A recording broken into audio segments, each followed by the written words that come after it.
pagi semuanya, apa kabar? Sekarang kita masuk ke dalam renungan kita.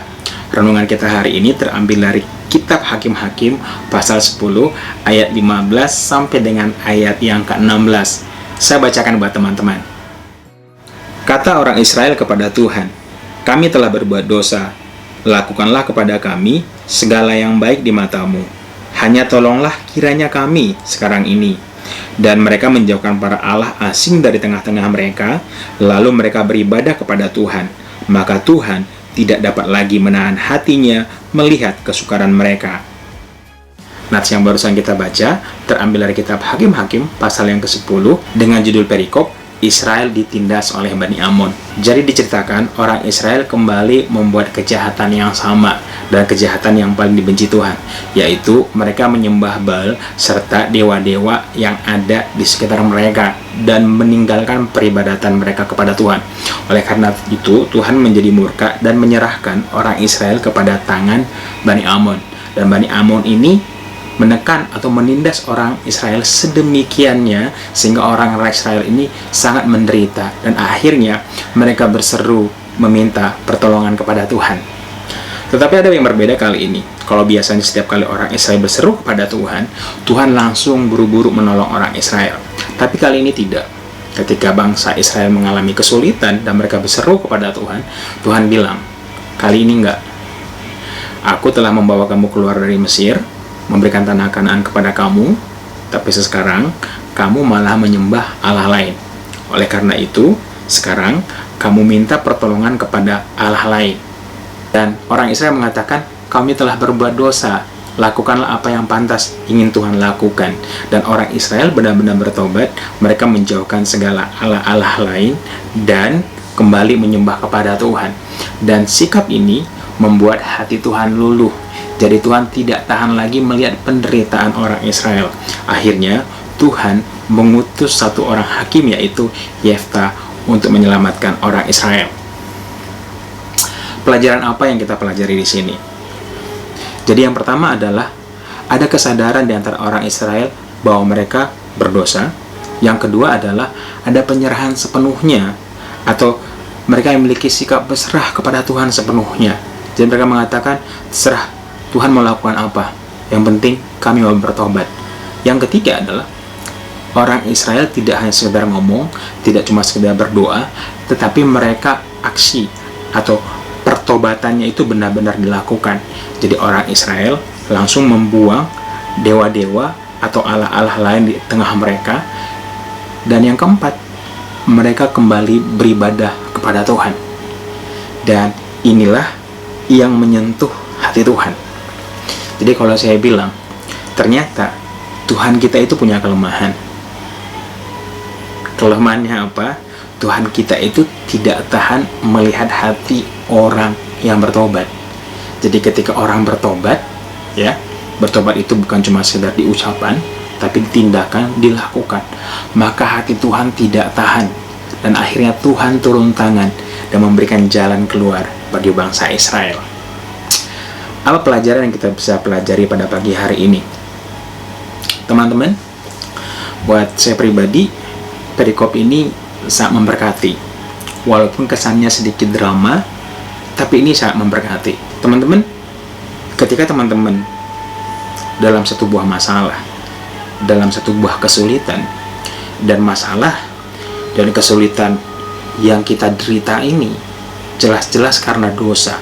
Contohnya, kita berada di situasi sulit karena kita selingkuh, atau kita berada dalam situasi sulit karena bisnis curang, atau kita dalam keadaan sulit karena kita tidak jujur dalam pekerjaan. Jadi bisa dikatakan bahwa kesulitan itu terjadi karena memang kita jatuh dalam dosa. Sebagian orang mungkin akan berdoa minta jalan keluar supaya Tuhan mengeluarkan mereka dari kesulitan. Sebenarnya itu tidak salah. Memang benar bahwa kita harus berseru kepada Tuhan, meminta pertolongan Tuhan. Tetapi yang menjadi masalah adalah seringkali orang-orang ketika ingin keluar dari kesulitan yang disebabkan oleh dosanya, meminta pertolongan kepada Tuhan. Tapi ada begitu banyak orang yang tidak sabar, ya, ketika pertolongan itu belum datang dalam hidupnya, dia menjadi menggerutu, menyalahkan Tuhan, menuntut Tuhan. Jadi ini saya bilang bahwa orang-orang yang seperti ini adalah orang-orang yang tidak memiliki kesadaran dosa sepenuhnya dalam hidupnya. Dia tidak sadar bahwa dia telah berdosa, dia tidak sadar bahwa sebenarnya dia sudah tidak layak, jadi meminta pertolongan dan menuntut kepada Tuhan. Dan teman-teman, sadar tidak sadar, ini sering kita alami. Saya nggak tahu teman-teman, tapi saya sering mengalami. Ketika saya bikin dosa, saya dalam kesulitan, saya berdoa, jalan keluar nggak datang, saya menggerutu, saya mengancam Tuhan. Padahal sebenarnya yang benar adalah sikap orang Israel. Mereka menyadari dosa mereka. Ketika mereka berseru, Tuhan tolak. Mereka mengatakan, kami telah berdosa kepada Allah. Jadi sikap kita harus sama. Ketika hari ini, saya nggak tahu kondisi teman bagaimana, tapi kalau hari ini kamu dalam kesulitan karena dosa yang kamu buat, miliki kesadaran bahwa kamu berdosa. Kalau kamu tidak memiliki kesadaran kamu berdosa, kamu selalu menganggap bahwa kamu anak Tuhan yang berhak, kamu akan sulit mengalami pertobatan yang sejati. Kamu akan menjadi orang penuntut. Tapi kalau menempatkan diri kamu berdosa, kamu tidak layak. Tapi sungguh pun kamu berdosa, kamu tidak layak. Kamu mau bertobat kepada Tuhan. Dan pertobatan orang-orang yang memiliki kesadaran seperti orang Israel bukan sekedar pertobatan yang diucapkan, bukan sebuah pertobatan hanya dalam kata-kata dalam doa, tetapi dilakukan. Seperti orang Israel dilakukan apa? Mereka menjauhkan semua ala-ala asing. Mereka kembali beribadah kepada Tuhan. Begitu juga kita.